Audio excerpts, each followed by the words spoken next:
ठीक है, ये हो गया। आज हम लोग वेद के बारे में प्रतियोगिता परीक्षा में संभावित प्रश्नों के दृष्टिकोण से पढ़ेंगे। वेद के बारे में बतला दूं कि मानव चिंतन की जो अस्पष्ट व्याख्या है शुरुआती दौर में वह वेद में दिखलाई पड़ती है। और वेद न केवल हमारी सभ्यता के बल्कि विश्व साहित्य की प्राचीनतम कृति मानी जाती है।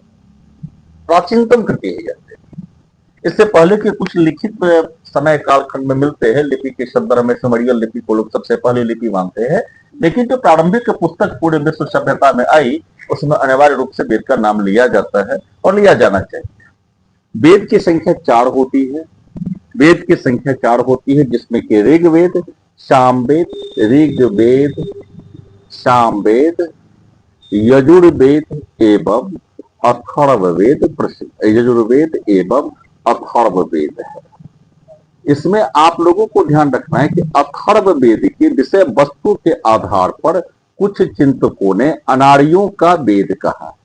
अगर आपको परीक्षा में यह प्रश्न पूछा जाए कि अनार्यों का वेद किसे कहा जाता है, तो आपका जवाब होगा अथर्ववेद। और इसका आधार क्या है? इसका आधार सिर्फ इसके विषय वस्तु है, क्योंकि जो चिंतन की धारणा ऋग्वेद से प्रारंभ होती है वह चिंतन की धारणा यजुर्वेद तक दिखलाई पड़ती है। लेकिन अथर्ववेद में कुछ ऐसे विषय भी शामिल है जो कि मूल चिंतन में नहीं मिलते हैं, तो उसके पीछे में सामाजिक गतिशीलता या समाज में जो आत्मसात करने की प्रवृत्ति रही है भारतीय समाज में, वो सारे विषय वस्तु अथवा वो सारे कारक हो सकते हैं। लेकिन परीक्षा के दृष्टिकोण से अगर आपको पूछा जाए कि अनार्यों का वेद किसे कहते हैं, तो आप बोलेंगे अथर्ववेद। यहाँ पर एक शब्द का प्रयोग हमने किया है, अनार्यों का वेद। तो यहां पर आपको स्पष्ट हो गया कि आर्य एवं आर्य जाति थी एवं आर्योत्तर जाति थी समाज में, मतलब ऐसी जातियां थी जो आर्य संस्कृति से परे थी, उसको अनार्य अथवा आर्योत्तर जाति कहते हैं। नेक्स्ट वीडियो में जब हम लोग आर्यों के इतिहास के बारे में पढ़ेंगे, इस पर ज्यादा व्याख्या की जाएगी। अभी सिर्फ हमारा जो अध्ययन का विषय रहा है वह वेद है, तो अभी के इस वीडियो में सिर्फ हम लोग वेद के बारे में ही जानकारी लेने का प्रयास करेंगे, जो परीक्षा के दृष्टिकोण से है।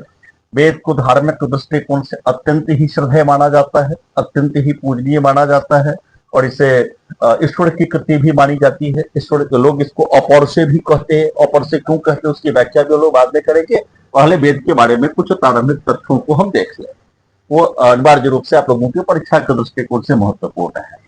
ऋग्वेद, देखिए वेदों का जो विकास होता है, विकास का जो कालखंड है, रचना काल के बाद वेदों के विकास क्रम में, तो सबसे पहले वेद आते हैं और वेद के बाद ब्राह्मण आते हैं, और ब्राह्मण के बाद आपका अरण्य की ओर जाते हैं, और अरण्य के बाद उपनिषद की ओर जाते हैं। तो आपको इस कालखंड रचना के इस पुस्तक के विकास के क्रम को भी ध्यान रखना पड़ेगा कि सबसे पहले वेद है, वेद के बाद ब्राह्मण है, ब्राह्मण के बाद अरण्यक है, अरण्यक के बाद उपनिषद है। सबसे पहले वेद, वेद के बाद ब्राह्मण, अरण्यक, उपनिषद। आप लोग इसका क्या करेंगे कि आरोही और अवरोही दोनों ही क्रम में प्रैक्टिस कर लेंगे कि सबसे लास्ट में उपनिषद, उपनिषद से पहले अरण्यक, अरण्यक से पहले ब्राह्मण, ब्राह्मण से पहले वेद। क्योंकि परीक्षा में कुछ ऐसे प्रश्न पूछे जा सकते हैं जो क्रम मिलाए, तो क्रम मिलाने में भी आपको यह अच्छा रहेगा। यह अब देखेंगे, जैसे हम लोग पढ़ रहे थे ऋग्वेद, तो ऋग्वेद के ब्राह्मण है ऐत्र एवं कौशिक। ऐत्र ब्राह्मण एवं कौशिक, ये दोनों ही अत्यंत महत्वपूर्ण ब्राह्मण माने जाते हैं।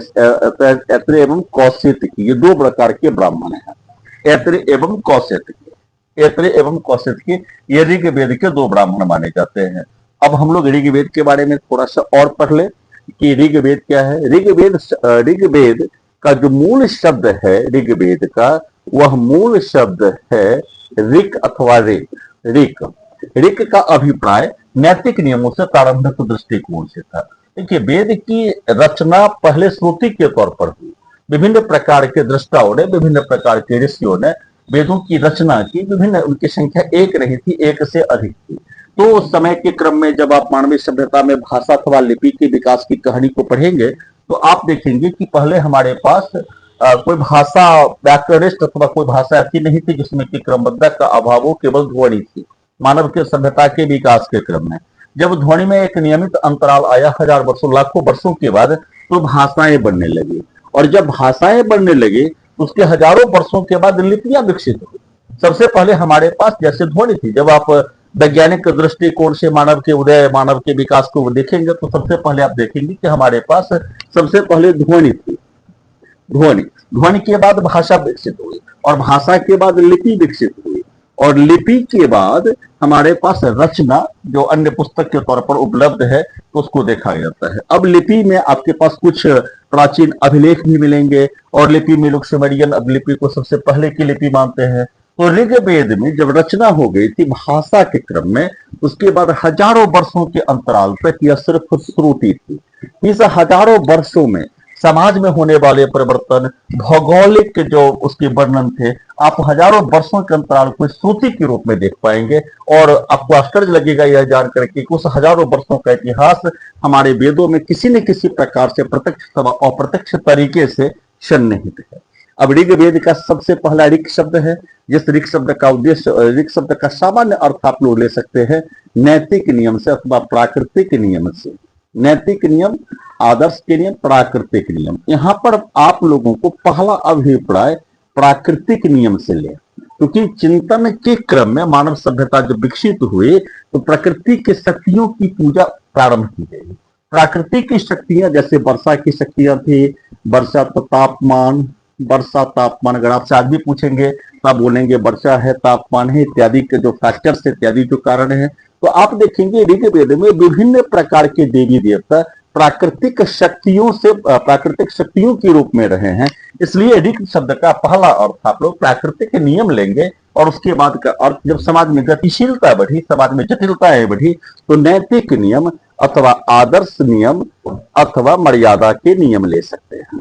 आदर्श नियम अथवा मर्यादा के नियम ले सकते हैं ऋग्वेद का शासन। लेकिन ऋग शब्द में अब आप लोगों को एक चीज और समझना है, जो ऋग्वेद में हमारे पास शब्द आया है, आप लोग उसको ठीक से नोट करते चलेंगे। ऋग्वेद में जो हमारे पास शब्द आया है ऋचा, इस ऋचा शब्द का बार बार प्रयोग किया। ऋचा, ऋचा का अर्थ होता था कि देवताओं के लिए स्तुति का, देवताओं की प्रशंसा। देखिए, मानव जीवन पर दो चीजों का बहुत ज्यादा प्रभाव पड़ता है। एक भय का, एक भय उसके पास बहुत ज्यादा रहता है मानव जीवन में, और दूसरा उसके पास लोभ भी रहता है।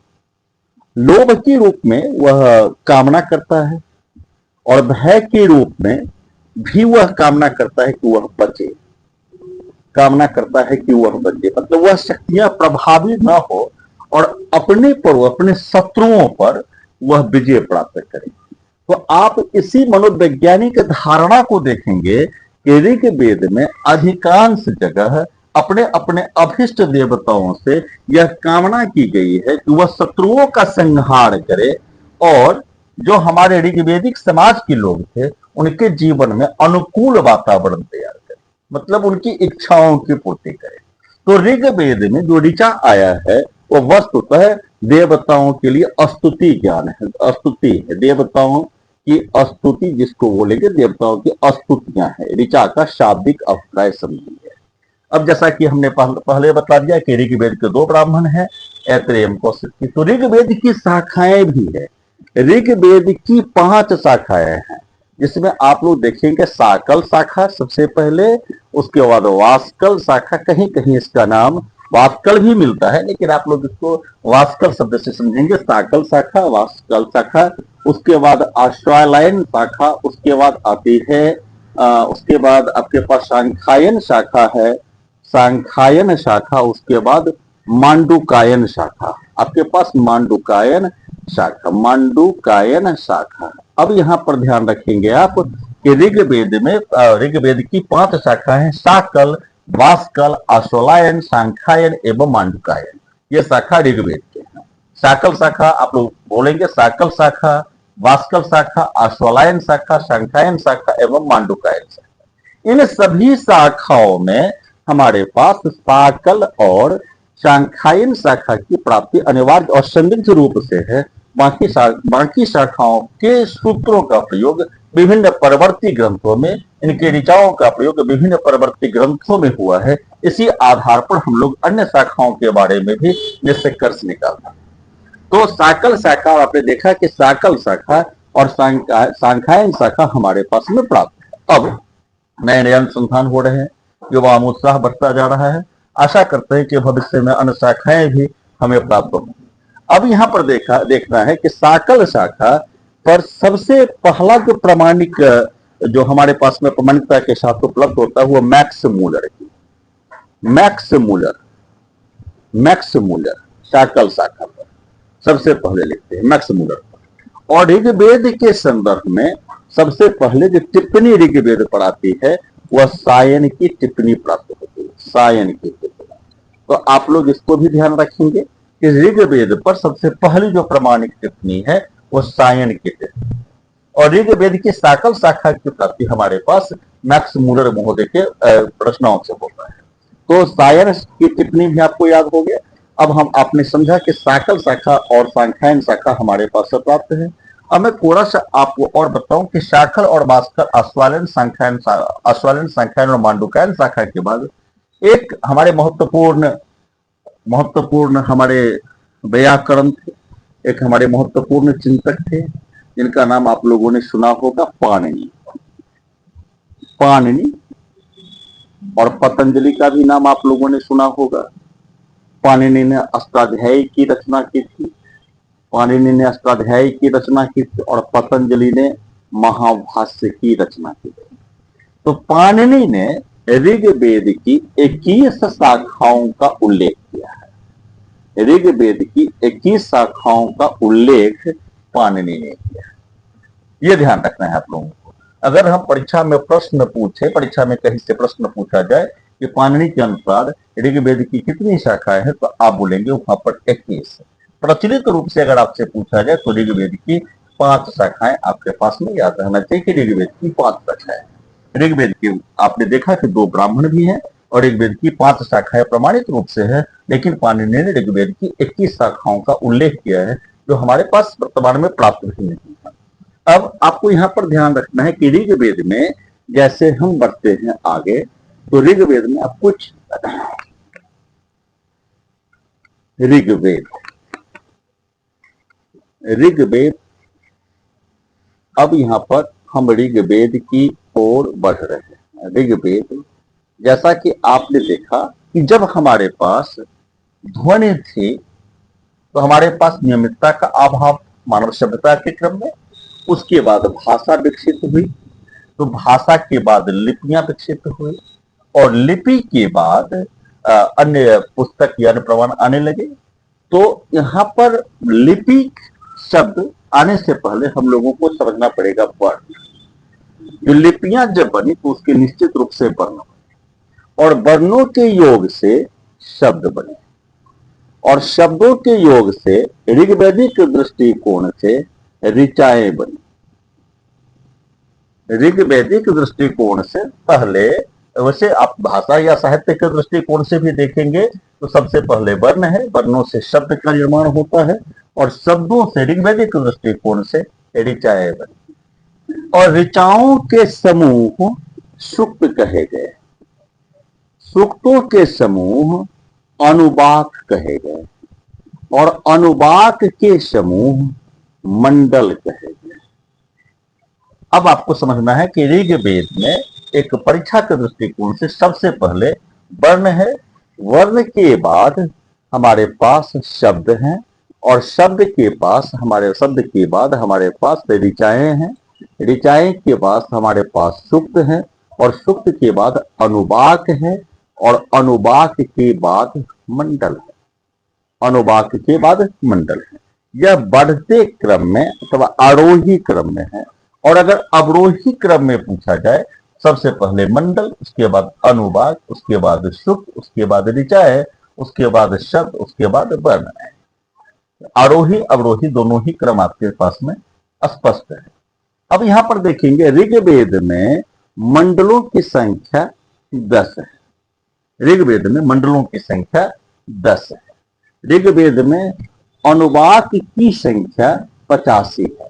आप लोग नोट करेंगे, ऋग्वेद में मंडलों की संख्या 10 है, ऋग्वेद में अनुवाक की संख्या 85 है। ऋग्वेद में अनुवाक की संख्या 85 है। आप लोग इसको याद रख लेंगे। ऋग्वेद में शब्दों की संख्या, ऋग्वेद में सूक्तों की संख्या 1028 है। आप लोग नोट कीजिए, आप लोग जो हमारे देख रहे हैं वो भी नोट कर लें कि ऋग्वेद में मंडलों की संख्या 10 है, ऋग्वेद में अनुवाक की संख्या 85 है, ऋग्वेद में सूक्तों की संख्या 1028 है। इस 1028 सूक्तों में 10 से 17 प्लस 11, 10 से 11 प्लस 17, इसको ध्यान रखना है कि मौलिक और बाल्यखिल सूक्त हैं, तो 10 से 28 आते हैं, 10 से 28 शब्द हमारे पास में आते हैं।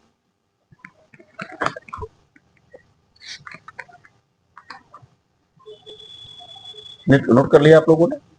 अब इसके बाद जब हम जाते हैं तो हमारे पास ऋचा आती है, क्योंकि सूक्तों के अंतर्गत ऋचाएं होंगी। अभी तक आपके पास मंडल थे, अनुवाक थे, सूक्त थे, 1028 है। अब ऋचा, ऋचा वास्तव में मंत्र है, ऋचा वास्तव में मंत्र है। तीन शब्द आप लोगों को बहुत ज्यादा आपके दिमाग में, मस्तिष्क में आती है जब हम मंत्र बोलते हैं, तंत्र बोलते हैं, यंत्र बोलते हैं। मंत्र, तंत्र एवं यंत्र। आप लोगों को यहाँ पर मंत्र को किसी सरल, किसी अन्य अर्थ में नहीं लेना है। मंत्र वास्तव में मनन करने योग्य प्राते थे, मतलब देवताओं के लिए समर्पित मंत्र थे, जिसमें कामना अथवा भय की बात है। तंत्र में तन के अथवा शरीर के अभिष्ट सिद्धियों का ज्यादा प्रयोग होता है तंत्र में, और यंत्र जो कार्यों को सरल करे। वैसे विज्ञान की कक्षा में यंत्र की परिभाषा और विस्तृत दी जा सकती है, लेकिन यह सामान्य भाषा में जो मैं बतला रहा हूं कि मंत्र, तंत्र और यंत्र, ये तीन चीजों को आप लोग थोड़ा सा देख लेंगे कि मंत्र हमारे ऋचा के तौर पर थे। तंत्र का प्रयोग अथर्ववेद में ज्यादा किया है और यंत्र का प्रयोग विज्ञान में है। अब ऐसा मत समझेंगे कि यंत्र उस हमारे ऋग्वैदिक काल में नहीं। ऋग्वेद की बहुत सारी ऋचाओं में यंत्र, मतलब उस समय ऋग्वेद के यंत्र जो होते थे नॉर्मल तौर पर उल्लेख है जो कार्यों को सरल करते थे, कार्यों को सरल करना, जहां पर मतलब कार्यों को आसान करना अर्थ। एक शतपथ ब्राह्मण उत्तर वैदिक काल में जहां पर 24 बैल द्वारा हल खींचे जाने का उल्लेख है, तो वहां पर हम हल को भी एक सामान्य तौर पर मान सकते हैं कि वह भी अनिवार्य रूप से एक यंत्र का ही उदाहरण था। अभी तक आपने ऋग्वेद के मंडलों को देख लिया, ऋग्वेद के मंडलों के बाद ऋग्वेद के रचनाकारों की बात होगी। ऋग्वेद में जो ऋचाएं हैं वह मंत्र के तौर पर है, और इनकी संख्या आप लोगों को पता है कितनी है। ऋग्वेद की ऋचाओं की संख्या, ऋग्वेद में ऋचाओं की संख्या कितनी है? ऋग्वेद में ऋचाओं की संख्या भाई किसी को नहीं पता है, आप लोग क्या पढ़ रहे हैं भाई? ऋग्वेद में ऋचाओं की संख्या कितनी है? 15,000। ऋग्वेद में वर्णों की संख्या आप लोग बतलाइए, ऋग्वेद में कितनी है? 4,32,000 वर्ण है ऋग्वेद में, ध्यान रखिएगा। ऋचा की संख्या बतलाइए। शब्दों की संख्या कितनी है ऋग्वेद में? 1,53,820, 1,53,820 शब्दों की संख्या है ऋग्वेद में। ऋचाओं की संख्या, ऋग्वेद में मंत्रों की संख्या इत्यादि आप लोगों को याद रखना है। ऋग्वेद में मंत्रों की संख्या 10,580 मानी जाती है, ध्यान रखेंगे 10,580, इसको याद रखिएगा आप लोग। ऋग्वेद में वर्ण कितने हैं? 4,32,000। ऋग्वेद में शब्द कितने हैं? 1,53,820। ऋग्वेद में ऋचाएं कितनी है? 10,580। ऋग्वेद में सूक्त कितने हैं? 1028। ऋग्वेद में अनुवाद कितने हैं? 50। ऋग्वेद में मंडल कितने हैं? 10। अब आपको ऐसे क्रम को याद रखेंगे कि सबसे ज्यादा वर्ण आया है तो वर्णों की संख्या सबसे ज्यादा होगी। वर्णों के निर्माण से शब्द आए हैं तो वर्णों के संयोग से शब्द बनते हैं, तो शब्द की संख्या वर्णों से कम हो गई। शब्दों से ऋचाएं बनती है तो उससे कम संख्या हो गई। सूक्त ऋचाओं का कुल योग है तो 1028 आए। अनुवाक सूक्तों का समूह है तो 85 आए, और सूक्तों के समूह जो मंडल है वो 10 है। आप लोगों को इसको ऐसे भी याद रखना है, इसको भूलना नहीं है, इसको भूलना कभी नहीं है, क्योंकि कॉम्पिटिशन्स में जो सामान्य तौर पर पूछे जाते हैं तो ऋग्वेद में सूक्तों की संख्या कितनी है, अनुवाक की संख्या कितनी है, मंडलों की संख्या है। ऋग्वेद या मंडलों की संख्या से तो संबंधित कई प्रश्न विभिन्न प्रकार की परीक्षा में पूछे गए हैं। ऋग्वेद में मंडलों की संख्या कितनी है, विभिन्न प्रकार की परीक्षा में पूछे गए हैं। तो अब इस पर एक दृष्टिकोण आपको भी देखना पड़ेगा कि ऋग्वेद में मंडल, ऋग्वेद ही एक ऐसा वेद है जिसमें मंडल आया है।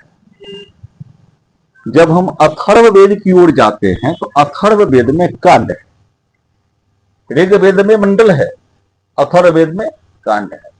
अन्य वेद में पर्व है, पर्व का अभिप्राय भी मोटे तौर पर वही होता है जो मंडल का है, लेकिन ऋग वेद में मंडल है जो इसे अन्य वेदों से पृथक कर देते हैं। और पर्व तो एक महाकाव्य में भी पर्व है, महाभारत में 18 पर्व है। आज का महाभारत 1 लाख श्लोकों वाली जो महाभारत उसमें 18 पर्व है। और जब आप साम वेद में जाते हैं, अन्य वेद में जाते हैं तो आपको पर्व मिलते हैं, लेकिन ऋग वेद में मंडल है।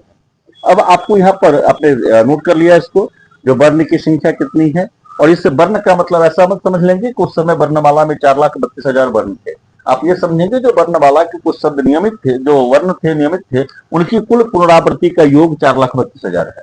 शब्द 1,53,820 ऋचाएं भी आपने देख लिया, सूक्त भी आपने नोट कर लिया, अनुवाद भी मंडल की।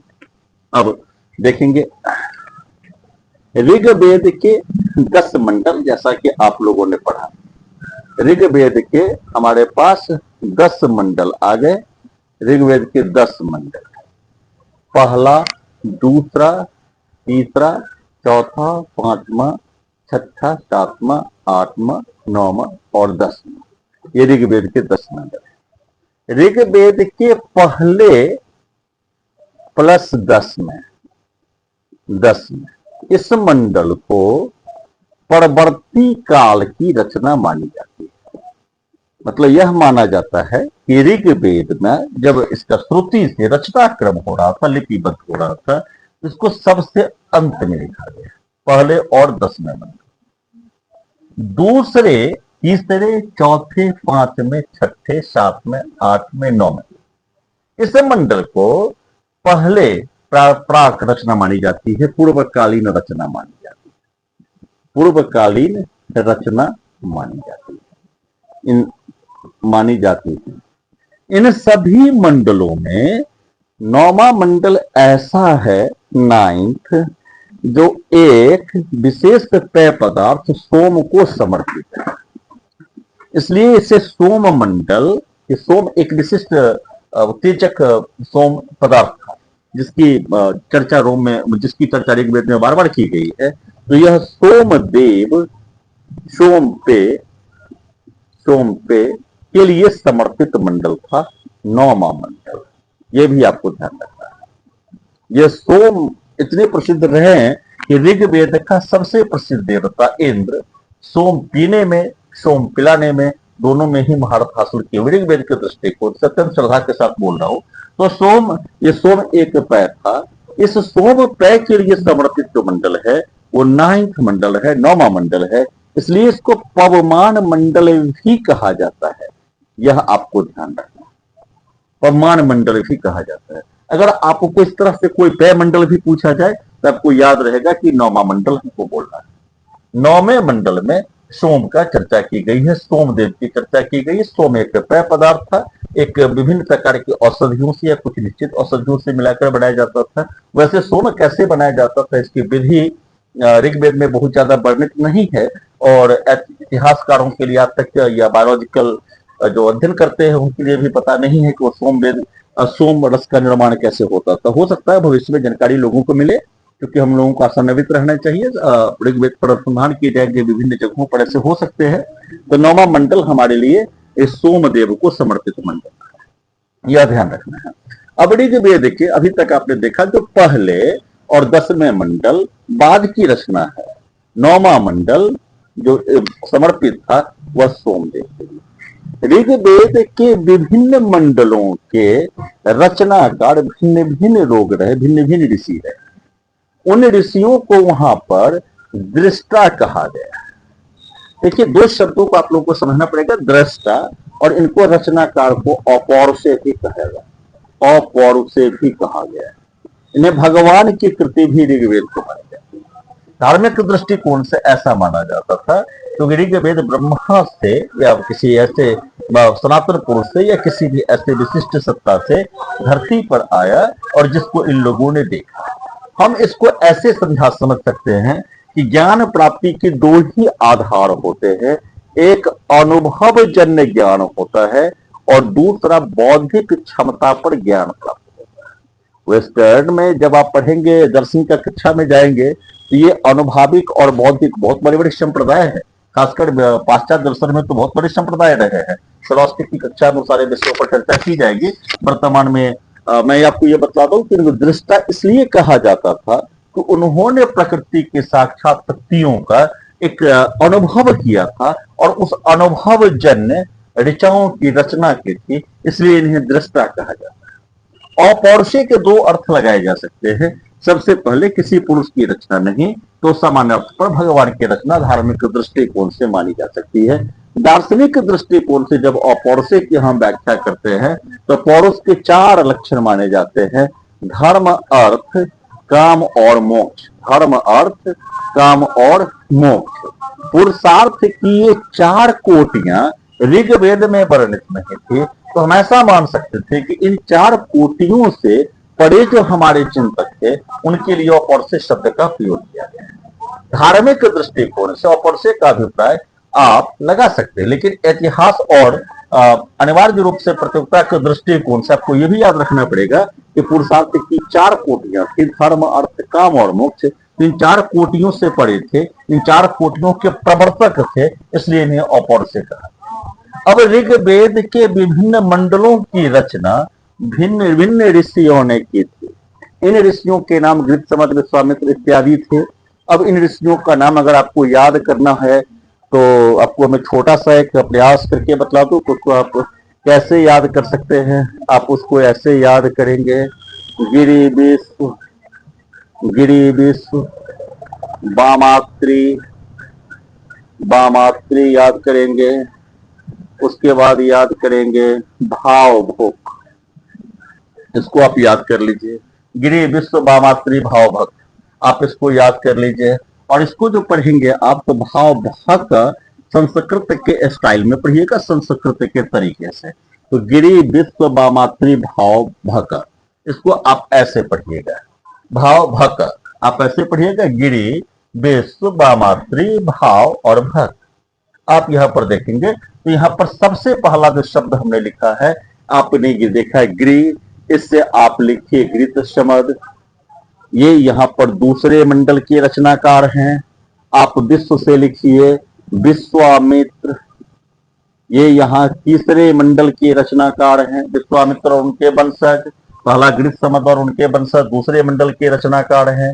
तीसरा विश्वामित्र हमने लिखा, वहां पर विश्वामित्र तीसरे मंडल के रचनाकार हैं। अब हमने लिखा है वामात्री, आप इसको ऐसे पढ़ेंगे वामदेव, ये चौथे मंडल के रचनाकार हैं। उसके बाद हमने लिखा है अत्रि, वामात्री में आप देखेंगे ये अत्रि है, ये पांचवें मंडल के रचनाकार हैं।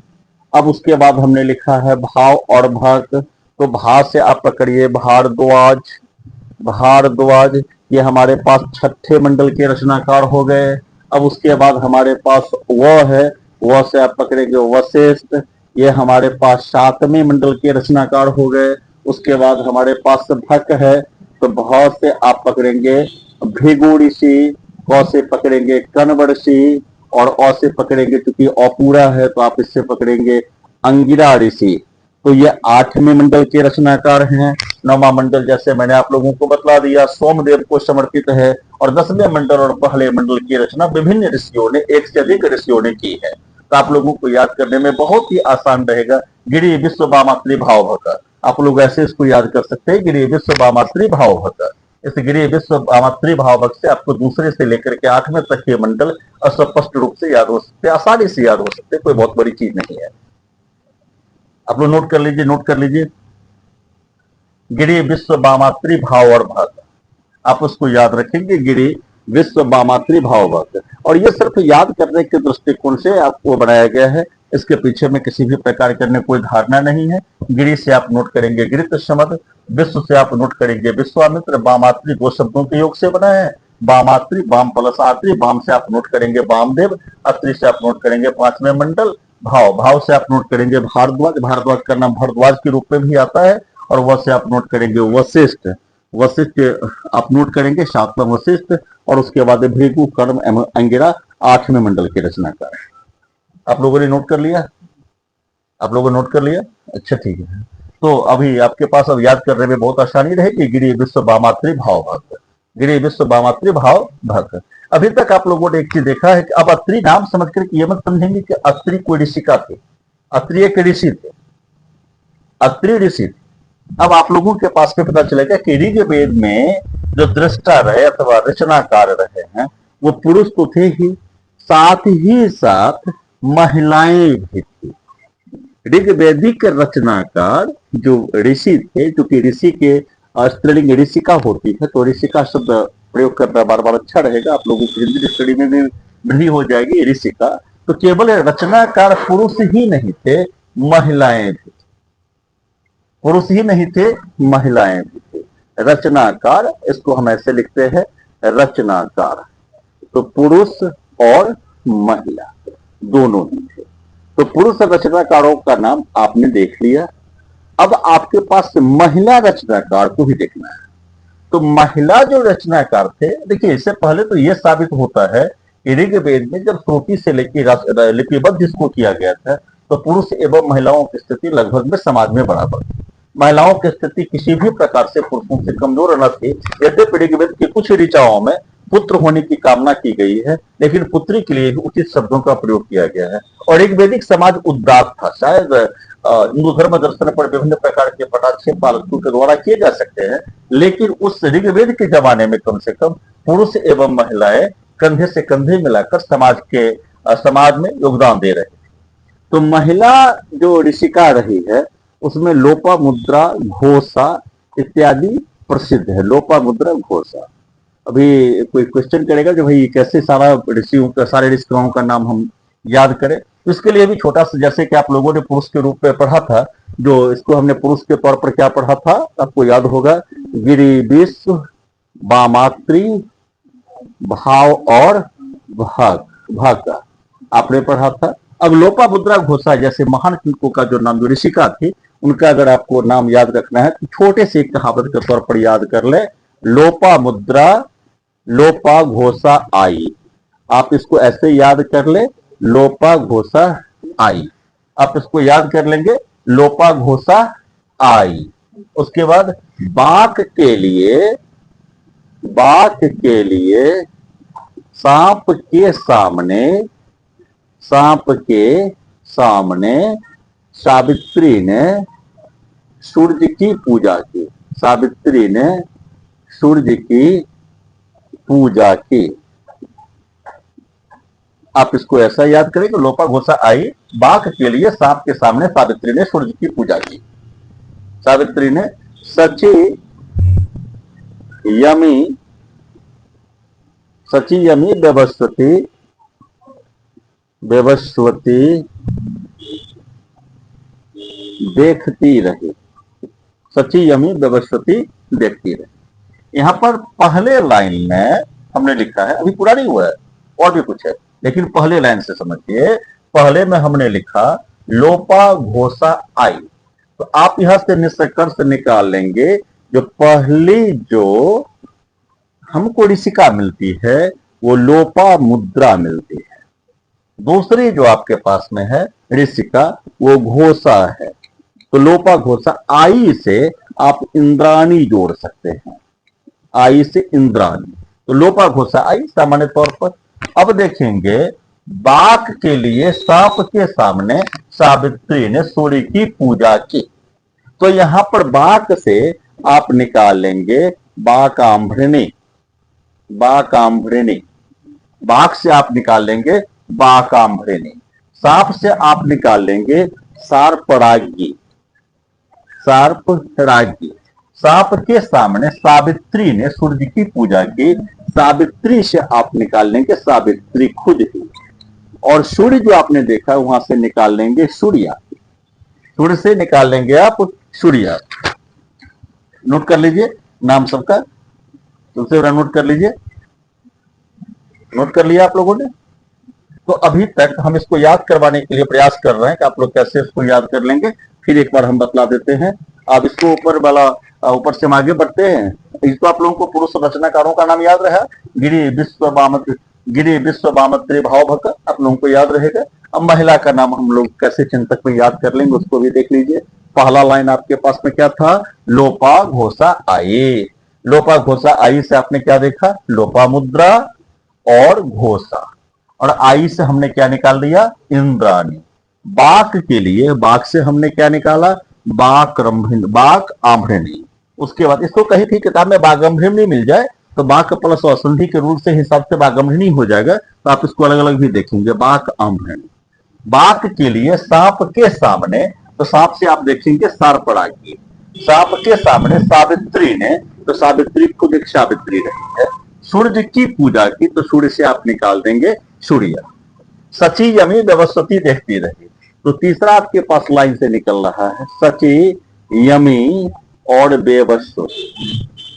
तो अभी तक आपके पास जो महिला चिंतकों के नाम याद आ गए, तो लोपामुद्रा, घोषा याद आ गए। उसके बाद बाकम्भृणी, सार्पणागी, सावित्री, सूर्या, सची यमी व्यवस्थिति, तीन आपके पास नाम याद आ गए। उसके बाद आपके पास एक है लास्ट लाइन जो आप लिखेंगे, श्रद्धा और कामायनी चली गई।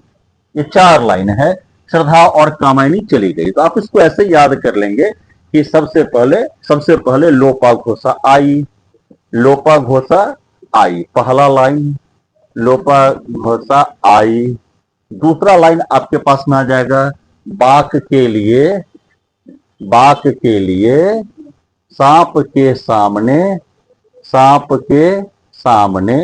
सावित्री ने सूर्य की पूजा की, सावित्री ने सूर्य की पूजा की। तीसरा लाइन आपके पास में आ जाएगा सची यमी व्यवस्थिति, भाई पूजा हो रही थी तो कोई देख तो रहा होगा, व्यवस्थिति देखती रही, पूजा खत्म हो गई तो कुछ लोग तो चले गए होंगे, तो श्रद्धा कामायनी चली गई, श्रद्धा कामायनी चली गई। ये चार लाइन में आप देखेंगे जो प्रमुख जो ऋषिका है उसका नाम आपके पास में याद आ जाएगा। सबसे पहले आपके पास में आ जाएगा लोपा घोषा आई, तो आप वो निकाल लेंगे लोपा मुद्रा घोषा। उसके बाद सेकेंड लाइन है बाघ के लिए सांप के सामने सावित्री ने सूर्य की पूजा की, तो वहां से आप निकाल लेंगे बाकाम्भृणी, सांप से निकाल लेंगे सार्पणागी, सावित्री से निकाल लेंगे सावित्री खुद, और सूर्य से निकाल लेंगे सूर्या। तो आपके पास में और सची यमी व्यवस्थिति देखती रही, पूजा तो कोई देखेंगे।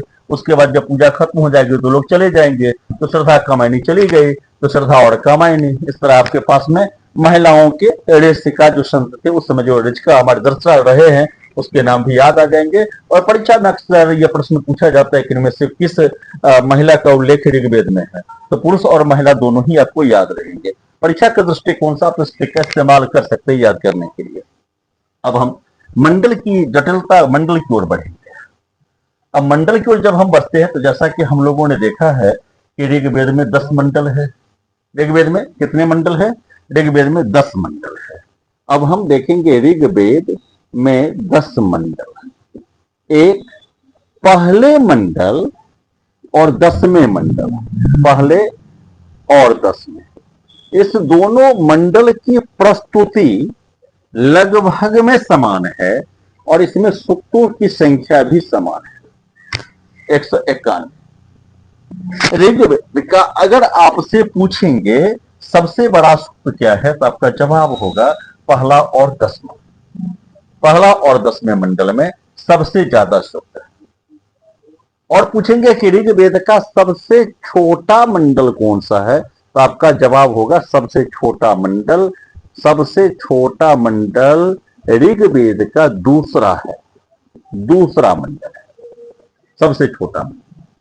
अब आपसे पूछेंगे दूसरे मंडल की रचना किसने की, सबको याद है गिरि, तो आप बता देंगे जो गिरि समद और उनके वंशजों ने उसकी रचना की गिरि से।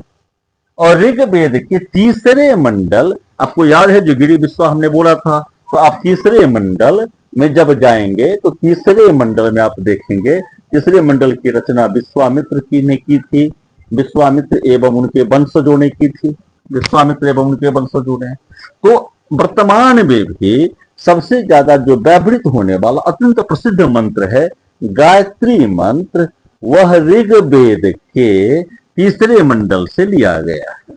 ऋग्वेद गायत्री मंत्र ऋग्वेद के तीसरे मंडल से लिया गया है। आप लोग इसको याद रखेंगे, जो गायत्री मंत्र ऋग्वेद के तीसरे मंडल से लिया गया है और इसकी रचनाकार विश्वामित्र थे। पौराणिक कहानियों में गायत्री और विश्वामित्र के संदर्भ कई बार बतलाया गया है, लेकिन आप लोग परीक्षा के दृष्टिकोण से आप लोग याद रखेंगे तो ऋग्वेद में अगर पूछा जाए कि गायत्री मंत्र किस मंडल से लिया गया, तो आपको याद रहना चाहिए कि गायत्री मंत्र ऋग्वेद के तीसरे मंडल से लिया गया है, जिसकी रचना विश्वामित्र और उनके वंशजों। ऋग्वेद के 10वें मंडल में, ऋग्वेद के 10वें मंडल में विभिन्न प्रकार के दार्शनिक विचारों का उदय होता है। वैसे मैं ये नहीं कह रहा हूं कि ऋग्वेद के अन्य मंडल में दार्शनिक विचार नहीं, ऋग्वेद के अन्य मंडलों में भी दार्शनिक विचार हैं, लेकिन ऋग्वेद के 10वें मंडल से स्पष्ट रूप से सामाजिक तत्कालीन परिस्थिति इत्यादि पर उल्लेख मिलता है। इस 10वें मंडल में सबसे महत्वपूर्ण सूक्तों में एक है पुरुष सूक्त, एक है पुरुष सूक्त। पुरुष सूक्त ऋग्वेद के 10वें मंडल में पुरुष सूक्त। तो ऋग्वेद के 10वें मंडल में पुरुष सूक्त के अंतर्गत एक सहस्त्र शीर्ष वाले, मतलब व्यापक पुरुष से, एक महान पुरुष से जिसके पास हजारों सिर थे, हजारों पैर थे, हजारों बाहें थी, जिसको अनंत कहा जा सकता है, उससे 4 वर्णों की उत्पत्ति का उल्लेख मिलता है। ये वर्ण थे ब्राह्मण, क्षत्रिय, वैश्य और शूद्र। ब्राह्मण, क्षत्रिय, वैश्य और शूद्र। अगर आपसे पूछा जाए कि यहाँ पर कि ऋग्वेद में किस मंडल से सबसे पहले बार चतुर्वर्ण का उल्लेख मिलता है, तो आपका जवाब होगा 10वें मंडल से। और किस सूक्त से सबसे पहली बार उल्लेख मिलता है, आपका जवाब होगा पुरुष सूक्त से। आप लोगों को ध्यान रखना है, वहां पर वर्ण का प्रयोग संस्कृत दृष्टिकोण में, संस्कृत में रंग के अभिप्राय में किया गया है, और किसी प्रकार के अन्य फीलिंग्स को अपने अंदर में नहीं लाएंगे कि ब्राह्मण, क्षत्रिय, वैश्य, शूद्र में। यहाँ पर ध्यान रखना है कि इससे पहले जो अन्य जो ऋचाकार रहे, जो रचना जो ऋग्वेद के विभिन्न मंत्रों की मंत्रों की है, उसमें विभिन्न सारे दृष्टा काले रंग के रहे, तो वहां पर रंग के आधार पर किसी भी प्रकार की सुपरियरिटी में नहीं जाना था। तो ब्राह्मण, क्षत्रिय, वैश्य और शूद्र, इस शब्द के इस 4 वर्णों की उत्पत्ति पुरुष सूक्त से ही मिलती है। और यहाँ पर आप देखेंगे कि कहा गया है कि पुरुष सूक्त से एक रात विराट, मतलब एक महान पुरुष से, एक सहस्त्र शीर्षों वाले, सहस्त्र सिरों वाले पुरुष से हमारे पास में 4 वर्ण उत्पन्न होते। तो आप ऐसे भी बोल सकते हैं कि ब्राह्मण, क्षत्रिय प्लस वैश्य और शूद्र मिलकर के एक राट विराट को संपूर्ण करते, पूर्ण करते हैं। आप ऐसे भी समझ सकते हैं कि एकता का भाव ऋग्वेद में स्पष्ट रूप से है, और ऋग्वेद के 10वें मंडल में एक सूक्त आया है, संज्ञान सूक्त, जिस संज्ञान सूक्त में पूरे समाज में ही, पूरे जहां तक मानव ज्ञान की चेतना थी, उसमें सबका कल्याण हो, सब में एकता का भाव का उदय हो, सब में एकता स्थापित हो, इस तरह की दार्शनिक विचारधारा को व्यक्त किया गया है। तो अगर आपसे पूछे, कोई कहे, आजकल एक प्रचलन सा बन गया है कि वेदों पर आलोचना कर ली, वेद पर तो प्राय वैसे भी आलोचक हो जाते हैं जिन्हें वेद की जानकारी नहीं होती है। तो क्या वेदों में एकता का भाव है? हाँ है। वेदों के संज्ञान सूक्त में स्पष्ट रूप से विविधता में एकता या सामाजिक कल्याण की कामना की गई। सामाजिक ये चिंतन की पराकाष्ठा उच्च माने जाती है। जहां पर अन्य स्थान विशेष में या अन्य लोगों के स्व कल्याण की भावना आती है, वह संज्ञान सूक्त से समाज कल्याण अथवा कल्याण की जो बात की गई है, उस समय के अनुपम था और आज के लिए भी आदर्श था। संज्ञान सूक्त से ऋग्वेद के 10वें मंडल में एक और सूक्त आता है जिसको कहते हैं अक्ष सूक्त। एक और सूक्त आता है जिसको कहते हैं अक्ष सूक्त। अक्ष सूक्त में जुआ खेलने की मनाही की गई है। एक जुआरी की स्थिति को बतलाया गया है। जब उसमें एक कथा आती है जिसमें एक व्यक्ति अपने पत्नी को हार जाता है, तो उसकी मनोस्थिति इत्यादि को बतलाया गया है। तो आप समझेंगे कि अक्ष सूक्त से जुआ खेलने पर, जुआ या अन्य आप इस तरह की कोई अभिप्राय ले सकते हैं, तो मनाही की गई। यहां से अब यह स्पष्ट है कि ऋग्वेदिक जमाने में मनोरंजन के तौर पर भी जुआ था और लोगों के हानिकारक प्रभाव भी इसके सामने में आ रहे थे, इसलिए इन तरह की प्रथाओं का विरोध अक्ष सूक्त से आ गया। तो आपके पास अभी तक आपने पढ़ा है, पुरुष सूक्त पढ़ा है, पुरुष सूक्त जहां से कि एक राट विराट से 4 वर्णों को उत्पत्ति की बात हुई है। उसके बाद आपने संज्ञान सूक्त पढ़ा है, जहां पर एकता के भाव को, समाज कल्याण के भाव को किया गया है। उसके बाद आपने पढ़ा है अक्ष सूक्त पढ़ा है, जहां पर कि सामाजिक प्रथा या जुआ खेलने पर स्पष्ट रूप से बल दिया गया है और कर्म करने की प्रेरणा दी गई है, प्रोत्साहन दिया गया है। यह अक्ष सूक्त है। अक्ष सूक्त आपने पढ़ा। उसके बाद एक संवाद सूक्त भी है, संवाद सूक्त भी है। संवाद सूक्त परीक्षा में संवाद सूक्त से प्रश्न नहीं आए हैं, तो हम उसकी ज्यादा चर्चा नहीं करेंगे। समय अवधि की भी सीमा, वो समय की भी अपनी सीमा होती है। तो पुरुष सूक्त, संज्ञान सूक्त, अक्ष सूक्त आपको यहाँ तक ध्यान रखना है। इसको आप लोग देखेंगे। आज की कक्षा में हम ऋग्वेदिक समाज के सूक्तों के बारे में थोड़ी बहुत जानकारी प्राप्त करते हैं। उसके बाद ऋग्वेद के विभाजन क्रम को और एक बार देखते हैं। ऋग्वेद का विभाजन जिससे पहले आपने देखा था वह मंडल क्रम में देखा था, मंडल क्रम। ऋग्वेद का विभाजन अष्टक क्रम में भी है। ऋग्वेद का विभाजन अष्टक क्रम में भी है। ऋग्वेद का विभाजन अष्टक क्रम में भी है। ऋग्वेद का विभाजन अष्टक क्रम में भी है। अब थोड़ा सा अष्टक क्रम को देख ले, अष्टक क्रम को देख लेते हैं। अष्टक क्रम में ऋग्वेद को 8 भागों में बांटा जाता है। ऋग्वेद को 8 भागों में बांटा गया है। इन 8 भागों को पुनः 8 अध्यायों में बांटा गया है। 8 अध्यायों में बांटा गया है। अब इसमें देखेंगे कि सबसे पहले अष्टक आते हैं, अष्टक के बाद अध्याय आते हैं, अध्याय के बाद वर्ग आते हैं, अब वर्ग के बाद ऋचाएं आती है, ऋचा के बाद आप फिर कह सकते हैं शब्द आते हैं, शब्द के बाद वर्ण आते हैं। तो आप अष्टक क्रम से भी ऋग्वेद का विभाजन करेंगे। अष्टक, अष्टक से अध्याय आता है, अध्याय से वर्ग आते हैं, वर्ग से ऋचाएं आती है, ऋचा से शब्द आते हैं, शब्द से वर्ण आते हैं। तो आप इस क्रम में भी इसको देख लेंगे, ऋग्वेद को देख लेंगे। आज की इस कक्षा में हमने पढ़ा है ऋग्वेद के संदर्भ में प्रारंभिक जानकारी। ऋग्वेद के समय जो तथ्यात्मक जानकारी है, प्रारंभ का मतलब तथ्यात्मक दृष्टिकोण से रखेंगे। ऋग्वेद के कल के वीडियो में हम लोग पढ़ेंगे ऋग्वेद के समय के सामाजिक राजनीतिक स्थिति, आर्थिक स्थिति। कल की क्लास में चीज पर फोकस किया जाएगा। आप लोग भी देखें और जो महत्वपूर्ण चीजें उसको नोट करें, या आपके लिए अत्यंत उपयोगी है। Thank you.